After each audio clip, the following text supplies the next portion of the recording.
Mortuary? Yes, Doctor. And the police are particularly anxious that the cause of death be determined at the earliest possible moment. It's a pity. She was a very beautiful woman. One hates to perform an autopsy on a beautiful woman. But you've no other choice, Doctor. Most unusual. There are no marks of violence on the body. What do they suspect? Poison? Have they any idea? My understanding is, Doctor, that the authorities are entirely at sea as to how she was killed. They know why, but, and they also have the fellow who killed her. But... Yes, that doesn't matter. That's none of our business. Our business is to find out what killed her. And yet, one often wonders, what could have caused the last thought that was cut off by death? If it was spoken now, what would it be? Yes, you're here. You found me at last. But you know what you killed me. I warn you. Don't come another step.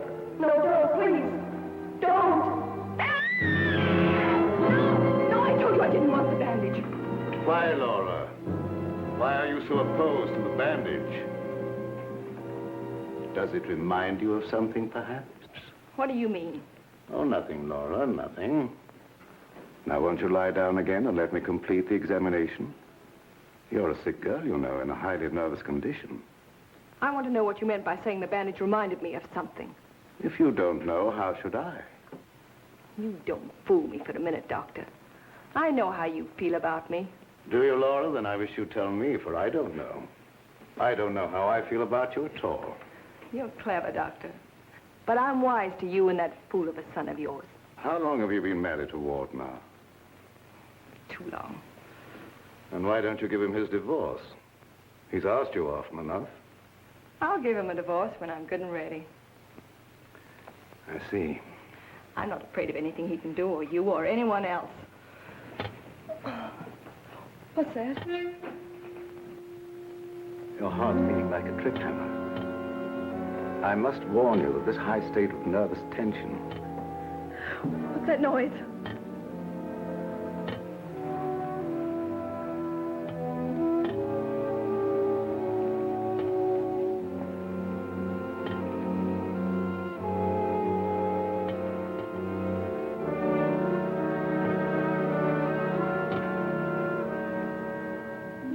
It's only a branch tapping against the window.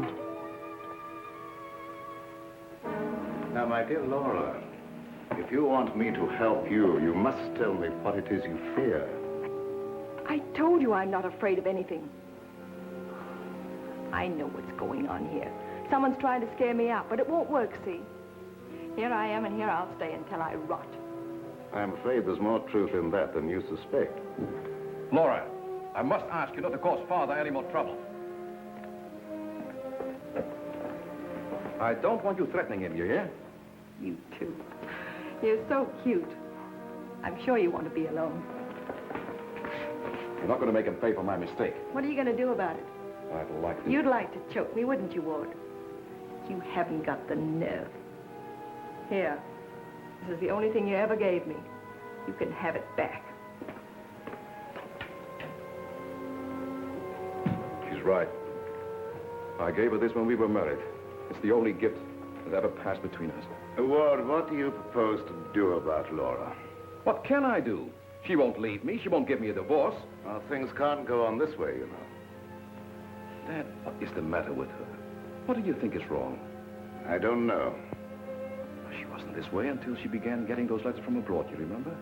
Yes, it had something to do with those letters. But you would have thought that when they stopped coming, that... What is it, Elizabeth? There's a patient, Doctor, a Mrs. Williams. Williams? That's the name she gave, and she's decked out like she's going to a horse show. I can't see anyone today. Ask her to make another appointment. Dad, please don't let what has happened interfere with your practice. Very well. Send her in a few minutes. Sure, Doctor. Oh, yeah, that Bill Raymond's waiting. Do you want to see him? Who's he? That private cop who's always hanging around just hoping somebody gets murdered. Oh, yes. He's probably come for his check. Take care of it, will you, Ward? Yes. Lilibet, Yes. this for you. Gee. Thanks, Mr. Roy. But this belongs to Mrs. Van E, doesn't it? Not anymore. It's all yours. She won't get sore, will she? I don't want to have any trouble with her. You know how she is. I know. We all know Lilibet. And I want to thank you for your patience. Run along now, Lilibet. Yes, Doctor.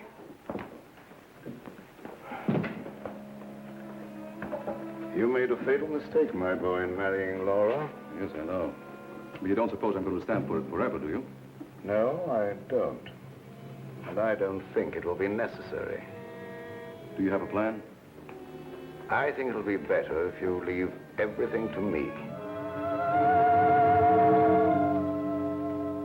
From the day a mysterious caller came to see Dr. Van E. Oh, yes, I remember now, Mrs. Williams. I spoke to you this morning on the telephone. I'm sorry, but I can't tell you any more now than I told you then. Oh, naturally, Doctor. I did not mean to imply that there were any abnormal goings-on here. I assure you there is not, Mrs. Williams, nor will there be. Nevertheless, Doctor, the way you were described to me and the way your place was described to me, I am certain that I am in the right place. May I ask from whom you obtained these descriptions? From a friend, Doctor. A mutual friend. Lilibet, the woman I love. Can't we be friends? Stop tracking your big flat feet after me wherever I go. I've got things to do. Oh, gee, it's wonderful just to see you around, busying yourself, the little housewife. I never knew the cop who didn't love to stand around and watch other people work. Mrs. Williams, it's obvious from your conversation that you've come into possession of certain facts concerning my past. I know of only one person who could have given you that information, and it was my belief, yes, even my hope. That person was dead. But let me say that even if that person were alive, I should not submit to blackmail from you or from anyone else. You show great courage, Doctor, for one in your unusual position. There has been no question of blackmail. I came here seeking your cooperation, which you have refused to give. So, let us call the matter closed. Thank you. Au revoir, Doctor.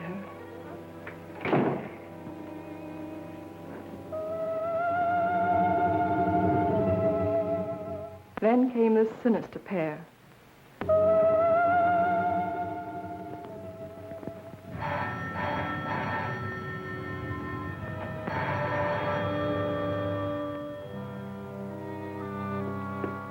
My little guardian of the doorbell. If you had waited another second, Inigo and I should have kicked the door in. Yes, sir. Sir, there is an air of inquiry about you that immediately offends my deepest nature. There is something suggesting Scotland Yard, the French Sûreté, the Italian Carabinieri, the Turkish Polizei, and other minions of the law. Short, sir, I think you're a cop. Yeah, how'd you know? I believe I'm in the home of Dr. Joseph Van E. Yes, sir. I mean, sirs. Oh, do not be polite to Inigo. He's only offended by it. Run along, Inigo. Make yourself at home. We got a nice tree in the yard, but it ain't got no coconuts.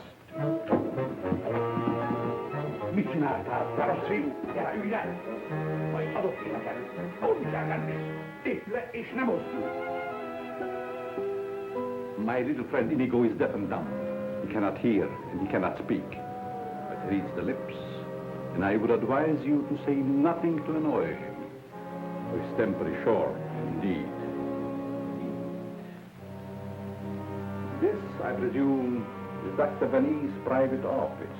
Yes, sir. But I really should announce you.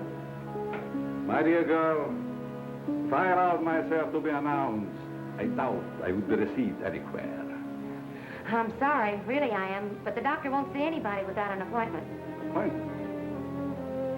I have had an appointment with him these 20 years. He will see me. Doctor, someone's My dear doctor, truthfully can it be said that your house is your castle, protected by your countless slaves? So it is you, Leonard. I was warned you might appear like one of your own illusions out of nowhere.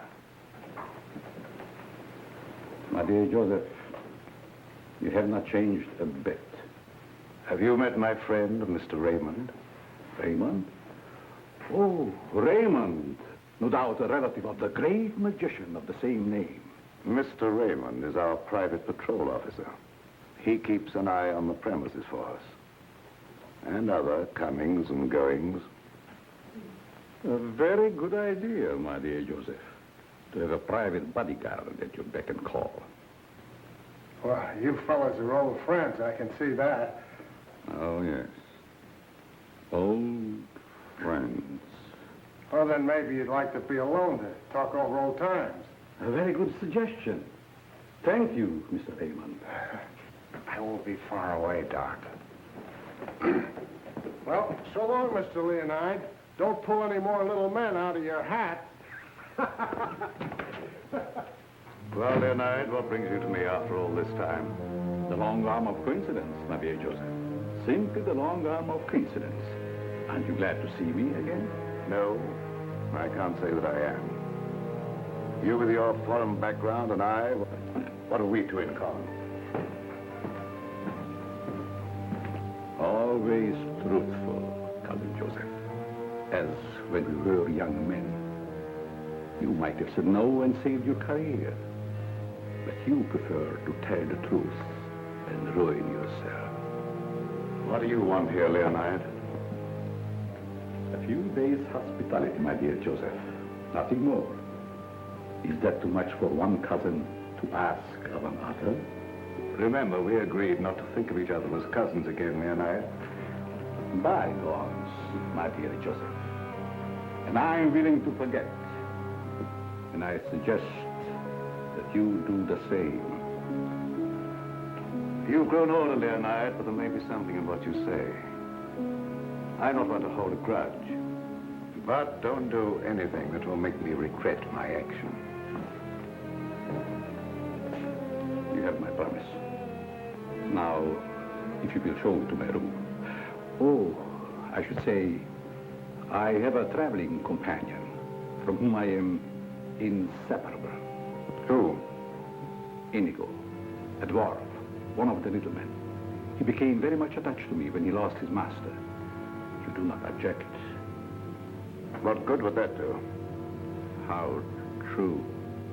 Very well. You may have the room next to my daughter-in-law. I know you like that. Oh, yes. The lady, who I am told has an utmost horror of having your eyes blindfolded.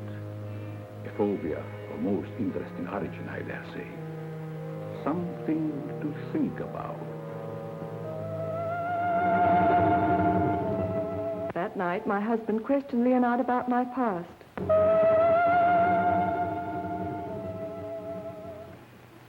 Cousin Leo. Oh, my dear Ward. How flattering that you remember me. Well, how could I ever forget you? What are you doing here? A chance visit, my boy. I wanted to see the old homestead again. You've seen Father? Yes, and he received me with open arms, in a manner of speaking. I don't mind telling you, you came at a very bad time. We're having some trouble.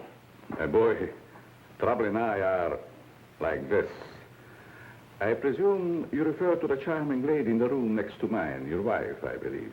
Yes, Laura. I haven't met her, but I'm looking forward to the pleasure. I'd like to talk to you for a moment. All right. Perhaps you can help us. By doing what, my boy? You've been everywhere. You were caught in Europe during the war. I'd like to show you something. You may be just the person I'm looking for. If I can be of any service. Did you ever hear of a dance team called Renee and Lorette? I don't think so, my boy. And then again, there must have been such a team. Look. Renee and Lorette. The dance of the green mask in the green room in Paris. The green room. Yes? Oh, the face of the man does seem slightly familiar. May I ask, where you got this photograph? The maid, Lilibet, found it in Laura's room and turned it over to me. Oh, then, my boy, I'm afraid I can't help you. I played the green room on several occasions, but never with these people. In fact, I don't seem to remember them at all. And I appeared in many clubs during the occupation. I'm sure the girl behind the green mask in this picture is Laura. How can you be sure? Who can ever be sure what's behind the mask? If the people in this photograph could suddenly come to life. I'd like to know who the man is. It can be anyone, my friend. Anyone. In this makeup, it might be even I. I wish you wouldn't joke about it. This is very serious. Of course. But let us say you found out who the man in the photograph is. What then? I have an idea that if the man in this picture were to show up, I'd find out I wasn't married to Laura at all. Think over what I've asked you. It'll be to your advantage. Certainly, my boy. I will give it every consideration. And perhaps something will occur. Who knows? Don't you want to leave the photograph with me for my further study? It might be the very incentive that my memory needs. No, thanks. I'll keep it. As you wish.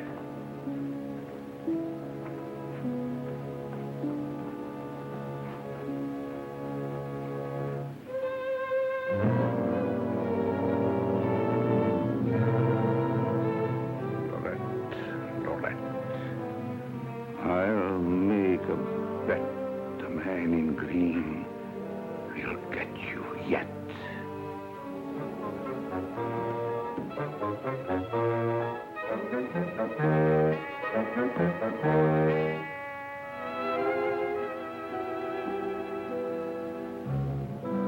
Here you go.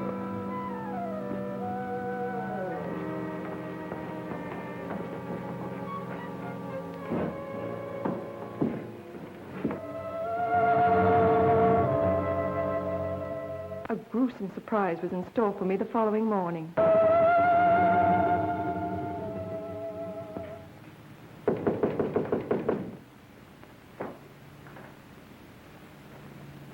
Who is it? It's me, ma'am. What do you want? The afternoon mail. You wanted to know when it arrived. Was there anything for me? Yes, ma'am. Put it under the door. I can't. It's a package.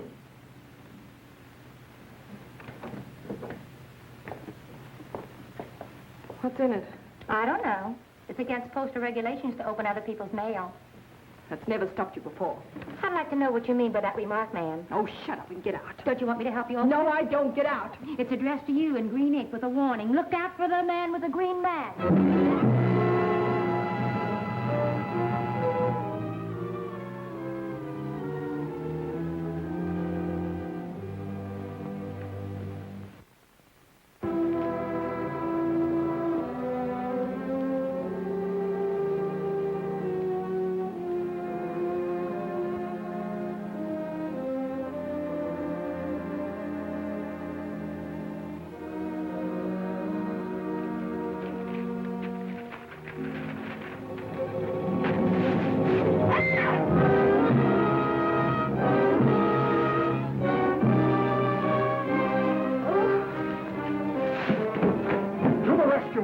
Who done it? Which way did he go? Get out. Get out. I just heard you yell. I was hoping it was a murder at least. Get out. I tell you, you have no business here. Well, but you don't understand. I'm supposed to be here. That's what I'm being paid for. Paid? Yeah. You see, I'm Bill Raymond, private cop in this neck of the woods. I was hoping we'd have a little murder or something happen around here so as I could solve it and get my whole job back at Sentinel Homicide. Nothing personal, of course. Who told you to say these things to me? Well, nobody said nothing to me. I was just waiting around outside to see Dr. Van Nee, and I heard you yell. So you're a friend of that crazy doctor and his son. Crazy? I wouldn't exactly say that, ma'am. The doc's a pretty good egg. You wouldn't want anyone to say you was crazy, even if you... You can go back and tell him I'm not afraid of being murdered by you or them or anyone else. No, I don't guess you are, ma'am. Still and all, if you was to get murdered and I was to find out who done it, it'd be kind of a break for me. Baton, beast de cochon. Well, I wouldn't say that to you, lady, even if I knew what it meant. Now will you get out? All right. I can take a hint. Nice little bedroom companion you've got there. Get out. I'll go, but don't think I'll come running next time you yell. I'll know it's a fake.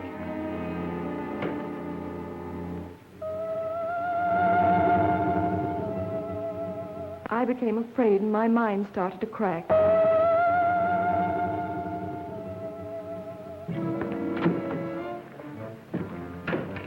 Lilybeth, my melancholy baby, where are you?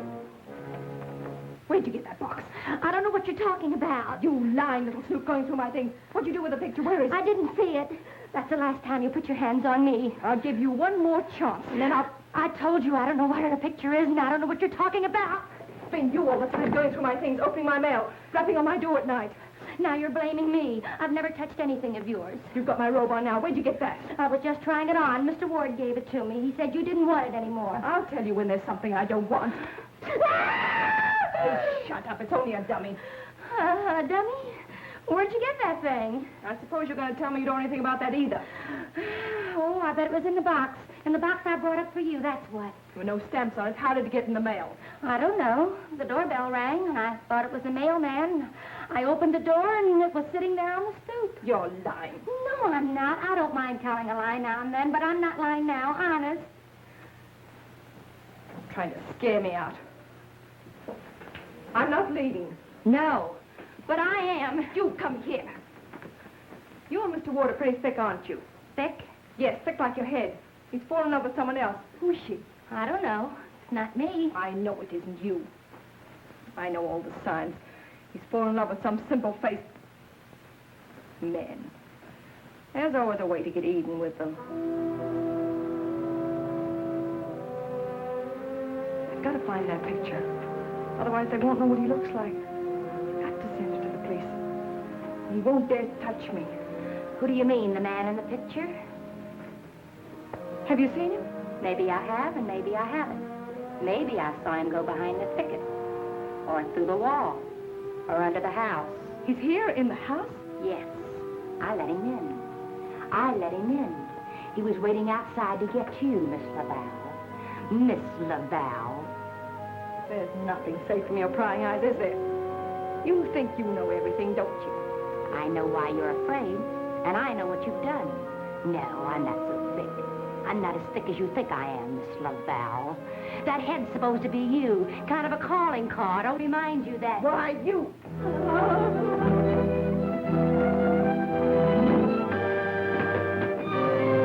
Excuse me, lady.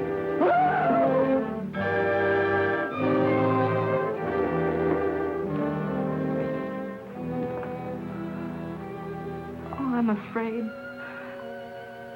I'm afraid. Where are you hiding?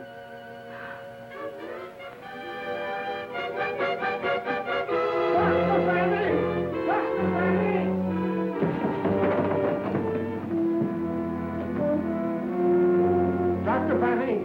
Dr. Benny! Doc! Fun is fun. But after all, there ain't nothing in my contract that says I gotta... Well, now I ask, is that anything to be playing football with? Where did you get that, Raymond? Miss Fanny chucked it at me like I was a pass receiver for a football team. And I'm all out of practice. Let me see it. This comes from a group of anatomical specimens that was locked in a room in the cellar. How did you happen to get it? That's what I'm trying to tell you. There I was, outside her door, strictly minding my own business, understand? Listening at the keyhole. I don't think that belongs in the realm of your duties, Raymond. But, Doc, there were screams inside. You gotta admit it's within the longitude of my profession to make with an investigatory reaction there, too. What am I saying? I don't understand how his head got from its locked room in the cellar. Well, the way I heard it, it was sent to Mrs. Van A. That was rather a gruesome practical joke. Why, your anatomical locker hasn't been opened for ages. I think you once told me you'd lost the only key to it. I know. There is no key to my knowledge. Why, that thing didn't walk out of the room by itself. Hardly. Doc, I'm worried. What about, Raymond? Well, now, take this head business. The whole thing don't seem hardly serious to me. I think that if it's all the same to you, I better be checking along to other duties. You're not afraid, are you, Raymond? Who, me? Scared? It's just that I don't think that there's going to be any murder here done after all. That's too bad. Well, it's not your fault, I guess. It's just not my lucky day, that's all. Thank you, Lilibet. Oh, Miss Lilibet, have you a little more coffee in the kitchen? What happened to the 3 gallons I already gave you today? Lilibet, what you need is a good, strong, steady man. Who is always hanging around, tracking up my floors and things. What's that on your shoe? Looks like cobwebs from out of the cellar. What were you doing in the basement? It could have been the attic. Bill Raymond, you're holding out on me. What are you up to? Up to? Yes. Who asked you to go poking around in the cellar? It was in performance of my duty. What duty? What did you find? Absolutely nothing. That's what makes me so disgusted. Too bad about you. You know, Lilibet, I think somebody around here is just kidding. They don't mean business at all. Why don't you just wait around and see? Say, if you got any inside dope, I wish you'd tip me off. If I'm ever going to get back to Central and prove I'm a good detective, I got to have some clues.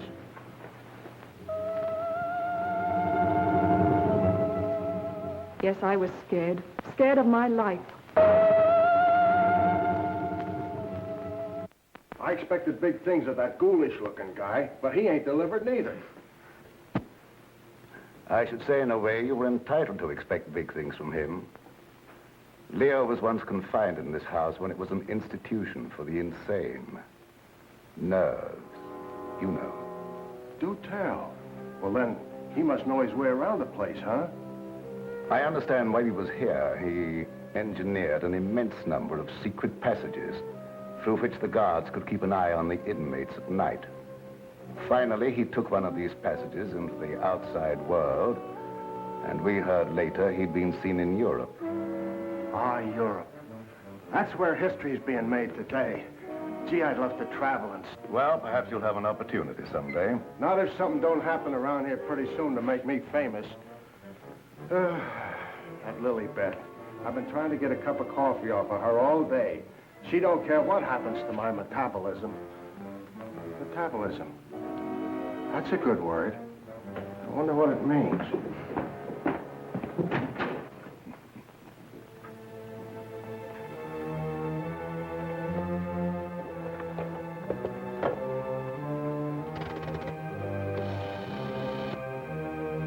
Operator, I want the police right away.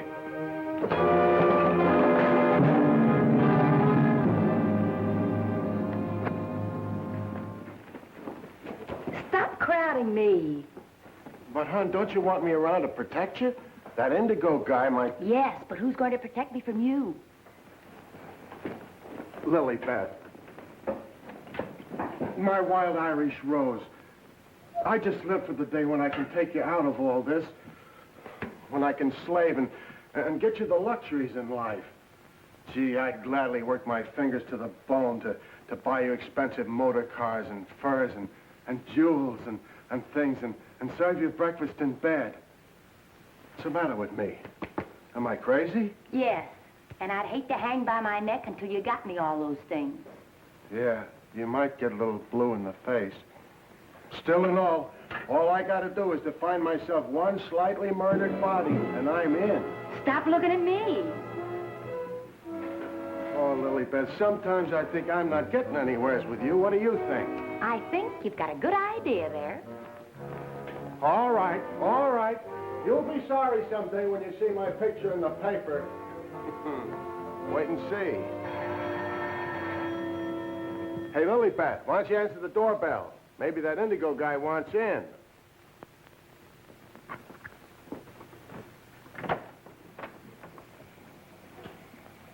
The doctor ain't home. You'll have to call some other time. Don't be silly.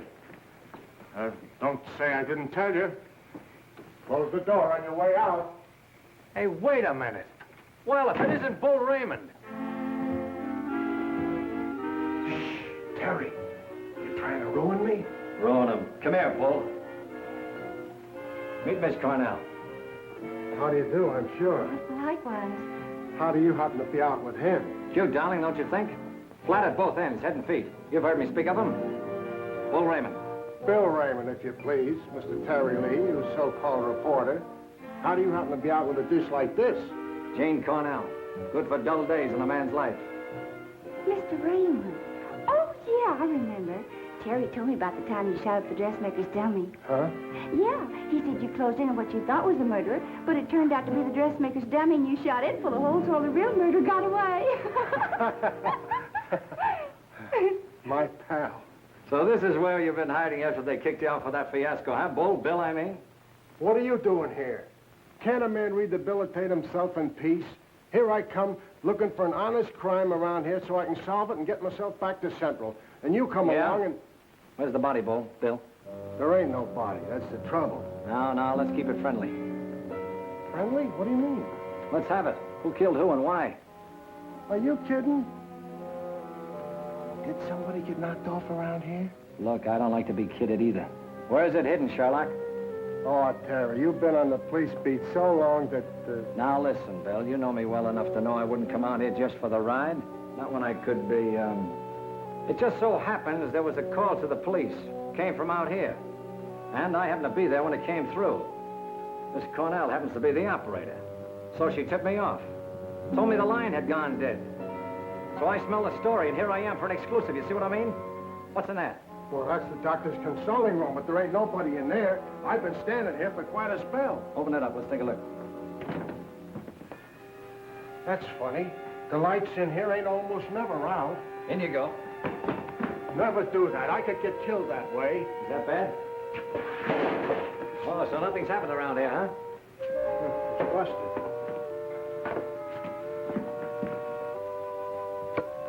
There, see?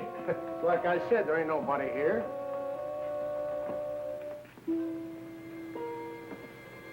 Hey, cut it out, will you? You're making me dizzy.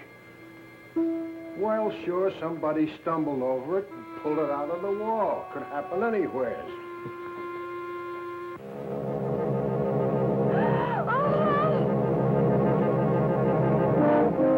Wants to shake hands with you, Bill. Step right up. Not me. You seen it first.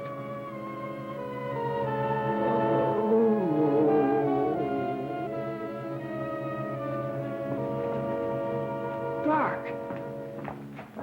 Raymond, did you try and kill me? Oh, why, Doc? Why should I do that? You ain't paid me for last month yet. How long you been here? Now, let me see. I was going to make a telephone call when... Somebody conked you, huh, Doctor? Then rip the telephone wire out? Yes, I imagine that is about what happened. Who are these people? Well, they're all right, Doc. This is Terry Lee and Miss Cornell from the Times. We don't want any reporters here. Nothing's happened. Look, Doctor, nobody ever wants reporters, but then something happens, and there they are. But nothing has happened. I fell and hurt my head. Oh, I see. Then you got up again, put yourself on the table, and got all nice and pretty in that shroud there. You won't get any story here. And now, if you'll excuse me, I have some work to do. Doctor, do you mind if we stick around for a while, seeing that nothing's happened? Well, why not? Very well, you may stay for a while, but I warn you, if you make yourselves objectionable in any way, I'll have Raymond throw you out. Well, come on. You heard what the doctor said. He's busy. Get out of the office.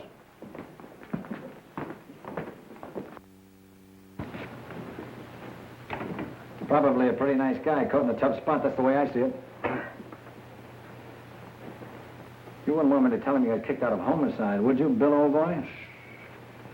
Oh, Terry, you're my pal. You know that, don't you? Would I kick you out? You would if you could, Bill. Now, why can't we have a little talk, quiet-like? Well, if you just follow me in the parlor over here. Oh, me too, darling, me too. Darling knows everything about everyone, and that's how I learned. Good tell. I just sit at his feet and listen. Yeah? Baby, I'm going to miss you an awful lot when I grow tired of you. Now, remember, you're just going to listen. Well, of course, darling. What else do I do when I'm with you? Sit down. Now, as I remember it, there was a singer at the Click Club who called herself Laura Laval. Didn't she marry young Ward Vanny a couple of years ago? I don't know nothing about it. Oh, yes, you do. It was just about the same time that you had that affair with the dressmaker's dummy. Oh, yeah. Yeah, now I remember, Terry. You're right. She was down to the Click Club, and it was her that married Ward. Wasn't that on a bet of some kind? Well, there was a party going on, and somebody dared Ward to ask the singer to marry him, and he thought at the time it was a good gag, and he went along with it. That's right. He got pretty high and then popped the question at her. How romantic. I do love that. Hush, dear. Listen. Oh. Well, that's how it happened anyway. Ward woke up the next morning and found himself married solid. He'd asked her, and she'd snapped him up. Oh, and they lived snappily ever after. I don't care. I think it was sweet. Darling, couldn't I get you high sometime? And... Sweetheart, have you ever heard the old saying about little girls? What's that? Little girls should be seen and not heard. Now go on, powder your nose. All right. I think I'll be shoving along, too. Now, wait a minute. We're just getting started.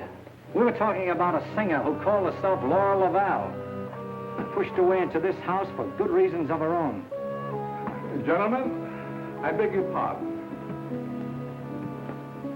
I must tell you frankly, I have been eavesdropping. Professor Leonard, this is a reunion. My boy, you must forgive me. You seem to remember me. But I do not recollect you. When was it?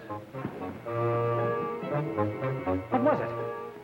Oh, Professor, it was a long time ago, and I was a kid up in the balcony in Albany. Yes? When you brought down the house with great feats of legerdemain. Oh. You remember, Professor? That was the night that the box office receipts disappeared, just like magic. Part of the act, my boy. Just a part of the act. It's a pleasure to meet one of my youthful admirers. Terry Lee of the Central City Times. Oh, the press? Well, it's nice to have known you. Wait a minute, Professor. What's your hurry? Are you afraid I might bring up the subject of those certain unfortunate recent connections of yours? Shut in the dark, my boy, I'm sure. And I will ignore it. Of course. And this young lady, no doubt a companion of yours. Jane Cornell, my fiancée. Delighted. Likewise, I'm sure. Delightful. And I would suggest to take very good care of her. Mr. Lee? Oh, I haven't had a chance to talk to him yet, Mrs. Van E. Never mind, I'll tell him myself. Darling, I met her upstairs, and I told her all about you, and that you know everything about everyone. Thank you very much, dear. Welcome to your living room, Mrs. Van E. Thank you, but it isn't my living room. I understand you're not unaware of my position in this house. Well, maybe you can tell us about it. I'm being kept a prisoner here against my will. I'm alone and friendless. I'm sorry. Why haven't you called the police? They've done nothing but to call for the police. They have kept me penniless so that I can't leave. I understand. They're trying to destroy my mind, Mr. Lee. By innuendo and indirection, they're trying to make me believe I've done something dreadful in the past. That I'm to be the victim of some horrible vengeance. You know best about that. I'm innocent, Mr. Lee. I've done nothing. Now, this doctor's brought some stranger here with these tricks and illusions to further make me You believe... mean the professor and his little, Yes. You must help me, Mr. Lee. Laura, it's so good to see you downstairs again after all these days being locked in your room. You know perfectly well why I've remained locked in my room. Ward, this is Mr. Lee of the Times, the gentleman I told you about upstairs. Oh, yes. Look here, Mr. Lee. We don't want any more of that front-page splash stuff, such as I got when I married Laura. Your wife's been telling us that she's being kept here under constant threat. She's out of her mind. See what I mean, Mr. Lee? They don't overlook a single chance to put it in my head that I'm crazy. Perhaps I can explain, Mr. Lee. We don't believe there's anything wrong with Laura now. But we are sure something will happen to her mind if she continues to live under this strain. It's just as I told you, they're behind it. Can't I make that clear to you? They spend all their time trying to terrify me. They write me letters in green ink.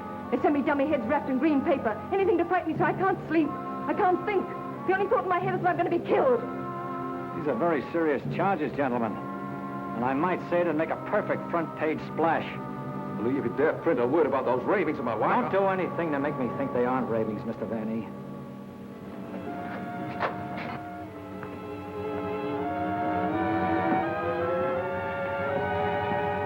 He said to put the blindfold on, and you will know the truth. No!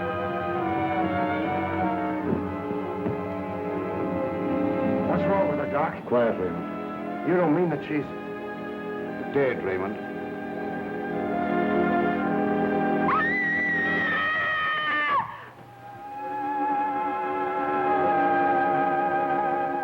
Then I knew that he was here.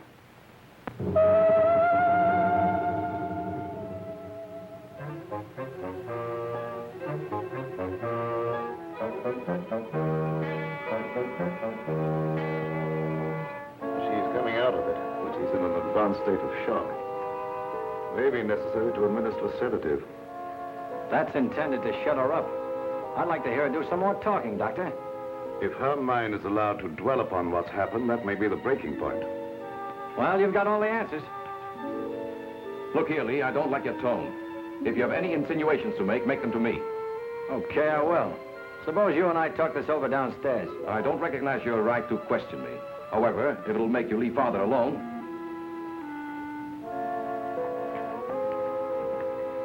Bill, fix yourself a chair right outside the door and don't leave until I get back.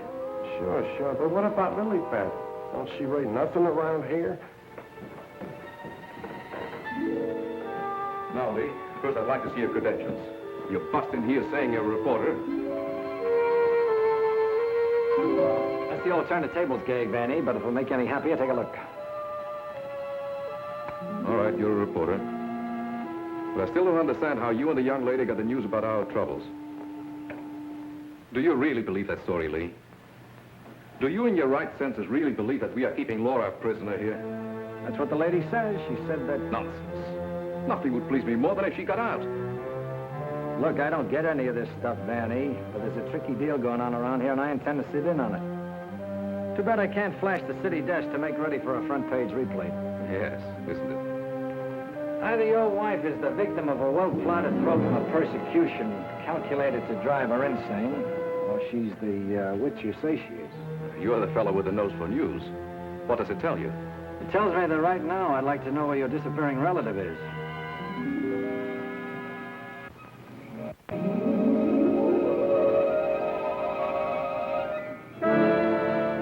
Get back, you fool. What's out there? I have a right to know.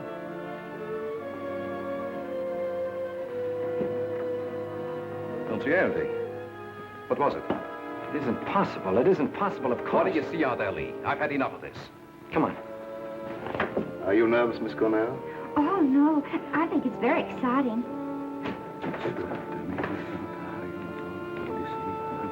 Well, Professor, I thought I just saw you outside, baying at the moon.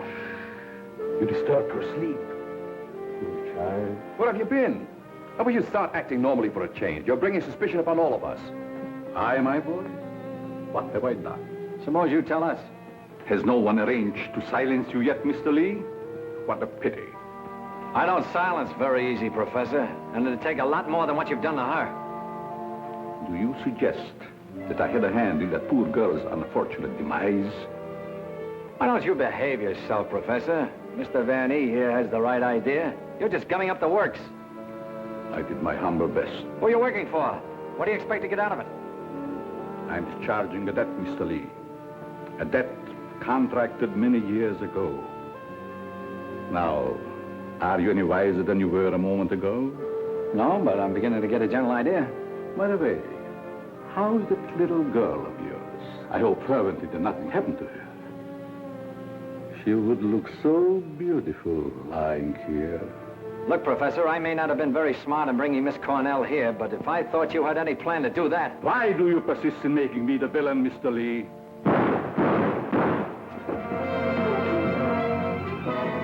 Now we will let you be the witness, Mr. Lee. I am here. The sounds came from upstairs, right? Always reliable. Now what do you rehearse? In there, Terry. In there. It's murder.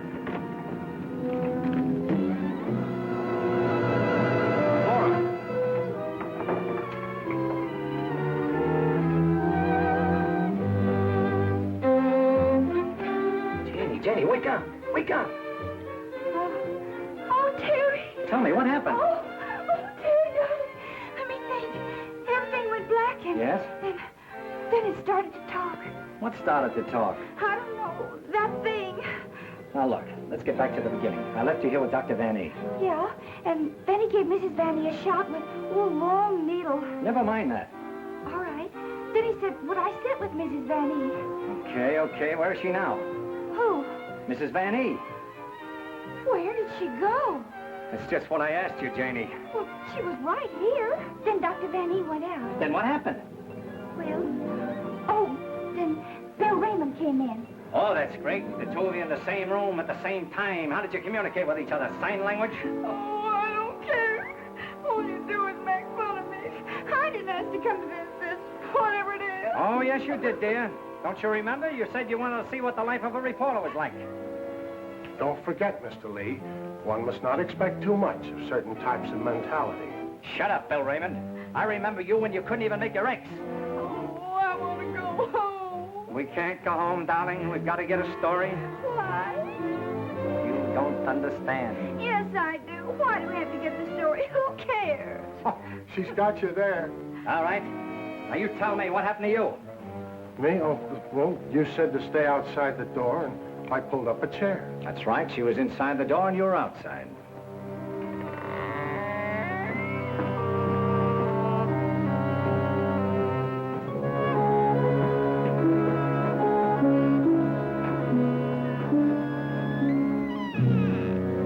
Then come that odor of heavenly perfume. That was an early bat. It was sweet and penetrating, like an ancient drug. And I felt kind of sleepy-like. Oh, so sleepy.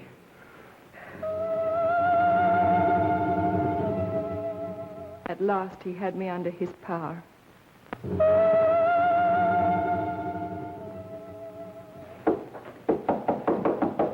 There must be a button or a gadget of some kind around here. 2 o'clock, almost deadline for the 9 o'clock final. Oh, Terry, what makes you think there's anything behind them walls? I've got a sneaking suspicion that the professor uses them for a disappearing act. I wish Lilybeth was here to make me a cup of coffee. Well, she's right over in the doctor's office. Why don't you ask her? Poor Lilybeth. I kind of hinted that all I needed was a murdered body, but I didn't think she'd take it personal. Will you stay with those walls? I've been around them 3 times, Terry. The thing I can't understand, if the professor was down here when the trouble was going on upstairs, he just had to be 2 different guys in order to have a hand in it. Oh, Terry, let's figure it out in the morning, huh? What's that?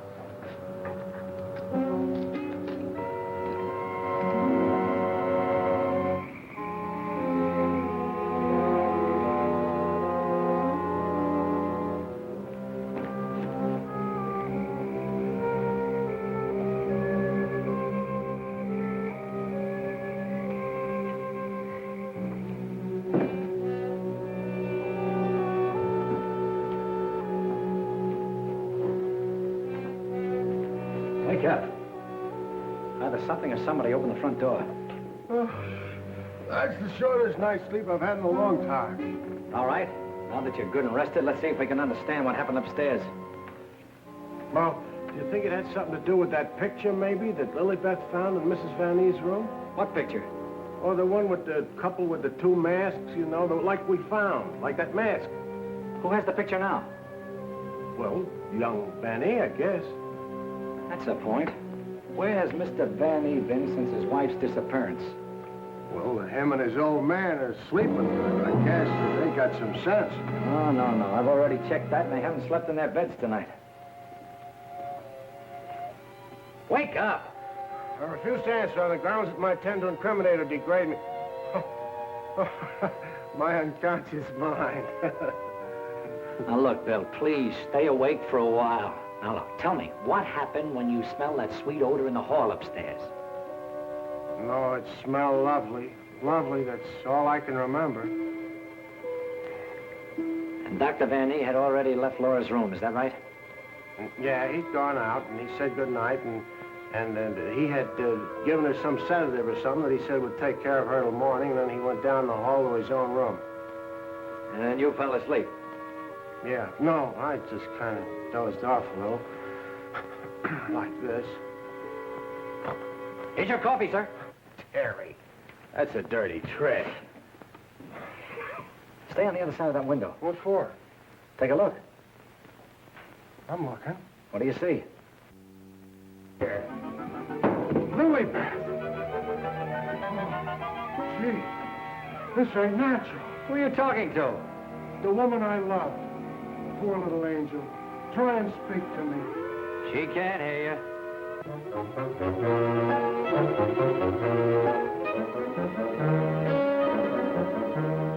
What was you doing outside? You're supposed to be dead. Now you stay right here, honey. I gotta catch that guy in the shrubbery. Oh, gee. What are you doing to me, Lily Beth? I got work to do. Lily Beth, be reasonable, will you? If you don't cooperate, I'll never get back to Central. Never mind, Raymond. Take care of Lilybeth. Lilybeth! Yeah, that's who it was. I opened the door and she fell right in my arms. Like she had something special to tell me. You notice that fragrance about her? And to think this wilted flower was once even as you and I. Take her back into Dr. Van E's office. What's she doing wandering around? She's supposed to be a corpse. What happened to that guy outside? Never mind. You found her. I never knew she was lost. I missed her. I missed her from my office. Will you please take her back? What are you going to do? Yes, Doctor, and what have you been doing? We've turned this house upside down trying to find you. Hardly that, young man. If you'd done that, you would have found me. Now, Raymond, we can't allow this girl to remain in this condition any longer. But what can you do? She looks like a perfect stiff to me. Bring him into my office. Oh, Doctor, this may not be any news to you, but your daughter-in-law has disappeared. Oh, how dreadful. But let us say somewhat overdue, eh, Mr. Lee? You don't seem very surprised to hear about it. Young man, when you've been devoutly praying for something to happen, you accept your good fortune without question.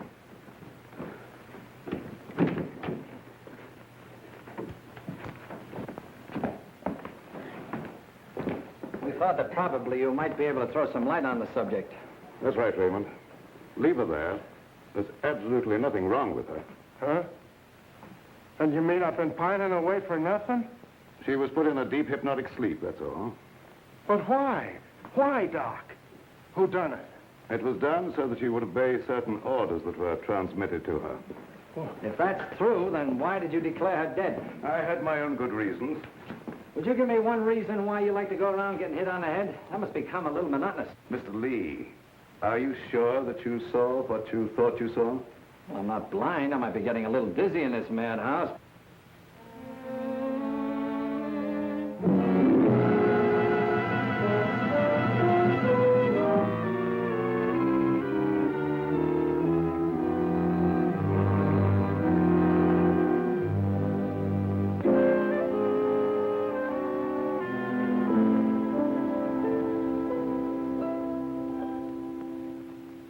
You know, Doctor, morning isn't very far off. And when the police get here, you've got an awful lot of explaining to do. You're in this up to your neck. By morning, let us hope no explanations will be necessary. Everything will have explained itself. Poor little sleeping beauty. Do you suppose someone thought she looked weak-minded and picked her out to carry out his commands? That's not always the case, Raymond. If Leah and I were here, we could settle this case very quickly. Gentlemen, it is my peculiar misfortune to always be in a position where I may eavesdrop. How can I be of service, Cousin Joseph? Oh, Professor. Ask me no questions, my friend, and I will tell you no lies. Leonard, you could undo certain mischief that has been done this girl. I know you can help if you will. I could, my dear Joseph. But I will not bring down the wrath of the unknown madman who is loose about these premises. It is a matter of self-preservation. I had nothing to do with hypnotizing this girl. I have an idea that you may have already carried out the unknown's orders and that he no longer needs her. Nevertheless, my dear Joseph, you must excuse me. Just a minute, Professor. I wonder what would happen, Professor, if in connection with your sudden reappearance here, somebody dug up the old story of why you swindled Dr. Van E and then ran off and let him take the rap. I will not be blackmailed, Mr. Lee. And I observe again that you're a young man who knows too much for his own good. And I would also like to know where you obtained all this information. You're extremely young to have your fingertips on events of 20 years ago. I have a memory like an elephant. I never forget something once I hear it. I'm a sharpie, Professor. As every one of you will admit before morning. Now, Doctor, I'd like to bore you with a few questions. I wouldn't mind, young man, if you had the slightest idea of what you were looking for. Maybe if we start back to the time around midnight, when you administered what you call a sedative to your daughter-in-law. Are you inferring that I had anything to do with Laura's disappearance? Why do you keep evading the issue, Doctor? You know you'll have to confess when the police get here anyway. I would remind you, young man, that you're making a direct accusation, and I refuse to answer. Look, I want the facts and I want them now. Let's cut out the mulberry bush routine. Listen, Bill, you're supposed to be a cop and you want to get back to homicide. Help me make the doctor loosen up. He knows a lot more than he's telling. Well, sure, I'll help Terry, but first let's get Lilybeth out of this. Maybe she can tell us something. Yes, Mr. Lee, it seems to me that you're not too anxious to have Lilybeth restored to consciousness.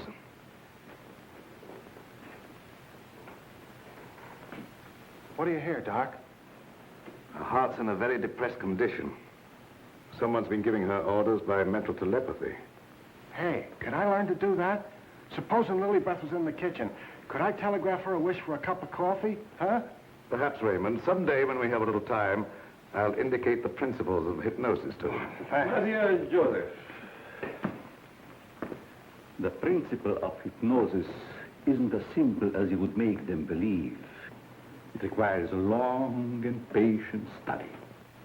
But I will risk the rest of the unknown. For I see you truly love this child. And for your sake, I shall use my knowledge. Oh, gee, thanks, Professor. You're solid.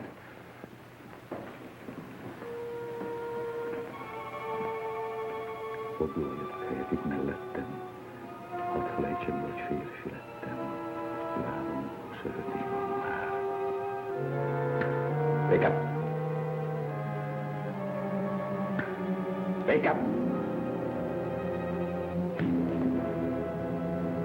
Lilybeth, darling.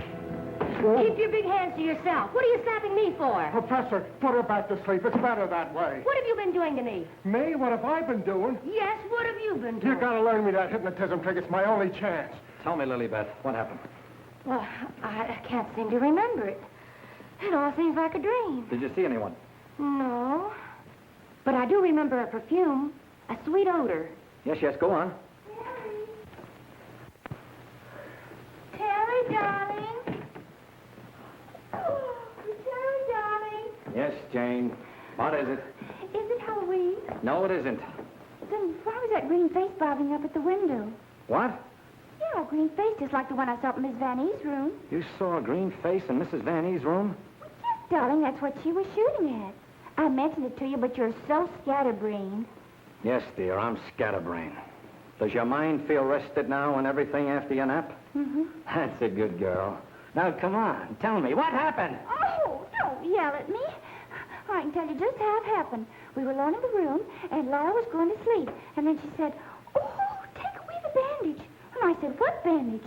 And then she said, oh, don't shoot me. I didn't mean to do it. And then, the room got awfully black. I think somebody must have turned off the lights. Just like that. Go ahead, you're doing fine. Well...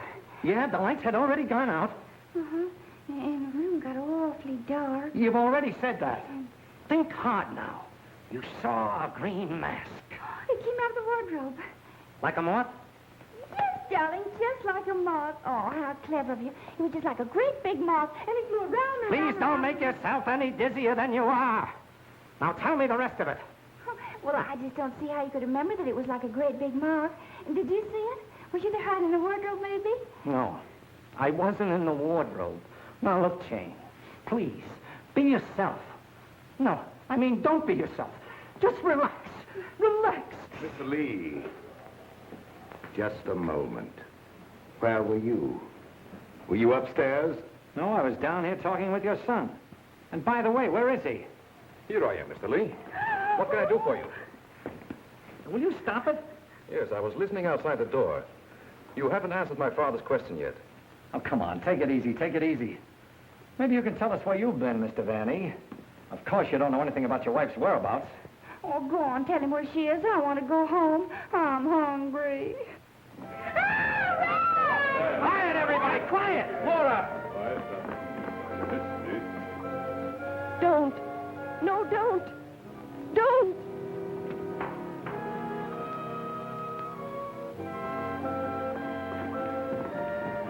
Laura! She's under a hypnotic spell. Ladies and gentlemen, it has been an exciting night, and you all are deserving of some explanation and relaxation for the strange goings-on. The guy who's doing the talking is behind the wall somewhere. Now you're getting smart, Sherlock. We introduce at this time the team of Lorette and Renee as they appeared at the height of their success in the green room of the Paris Creole. Sure, the mask, the picture. Mademoiselle Lorette. Now I know who he is. Mademoiselle Lorette will now put a bandage over her eyes, the better to see the inner truth. Very good, Renee. Very good. Just like the old time. Would any member of the audience like to ask Mademoiselle a question? Come, Mr. Lee. You have been so full of questions up to now. I'm thinking, brother. We cannot keep Mademoiselle too long in this delicate mental balance. She has been under a great strain lately. Then I will ask the questions myself. Yes, Rennie, I'm at your command. Are you afraid now? No, I'm quite safe. Will you tell the truth? Yes. They came to me and said your partner, he of the magic feats and rare impersonations, is a spy. But we can't prove it. We will give you 1,000,000 francs if you, Lorette, bring us that proof. Now we shall know. You gave them the proof they wanted? Yes. They took him away to be killed? Yes. What was he to you, this man you betrayed? This man you sold to the enemy for money? He was my husband. When they told you he was to be executed, you sent this man a gift for his last moment before the firing squad. What was it? It was a green scarf for his eyes. Like the one you're wearing now? Yes. Why did you send it? It was my scarf. I wanted him to know I had betrayed him because I hated him. He was good and kind, but I hated him for the power he had over me. I see. That is your only defense. You hated. You thought they shot him.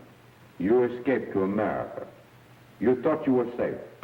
Then you found out he was alive and wanted revenge. Thank you, Mademoiselle Lorette.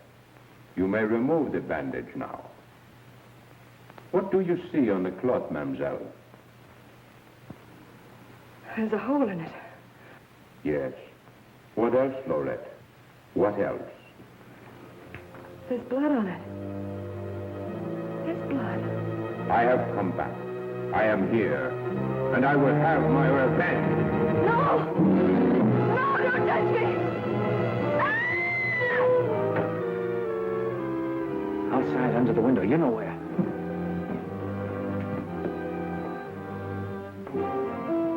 Yes, he had his revenge. She's been living in mortal terror that he'd find her. Just a minute, lady. You ain't going nowheres. Well, if it ain't Mrs. Williams. Come along with me. Come on. You want me to slug you? Get inside. Hey, Terry, come here. Get a load of this. There's your man. At last I caught me a murderer. You're wrong. I never laid a hand on her. Nay, my boy, you kept your promise to me. You said you wouldn't touch her. But she's dead, ain't she? And you ain't going nowhere till we find out what killed her. And you, Professor, you know too much for your own good. I'm holding you, too. Now you're getting smart, Bill. Well, Professor, I see you two know each other. Yes. Rene was my assistant. I taught him everything he knows. He went out for himself and became a success. Later, we met in a concentration camp. And here we are. A small world, Mr. Lee. Small world, indeed. Terry, place where you get the marriage licenses? No, dear, this is the morgue, the morgue. Oh, darling, you say the cutest thing. The mark. Oh! Never mind, dear. You just stay right here. Nobody will get you. Oh, but... Well, Doctor, got anything to add to my story of the year? Who's this Renee? Renee was her husband. She turned him over for a sum. Figured the Nazis would take care of him, but he had ideas of his own. Look, Doc, was it murder? Do I finally get a break? Was she murdered? We're sending the report to the police. What does it say? Ah, come on, Doctor. Don't hold out on us. I didn't understand it at first, but I do now. There were no marks of violence on the body, and we found no internal disturbances. What does this all add up to, Doctor? Yes, let's have it. She was literally scared to death.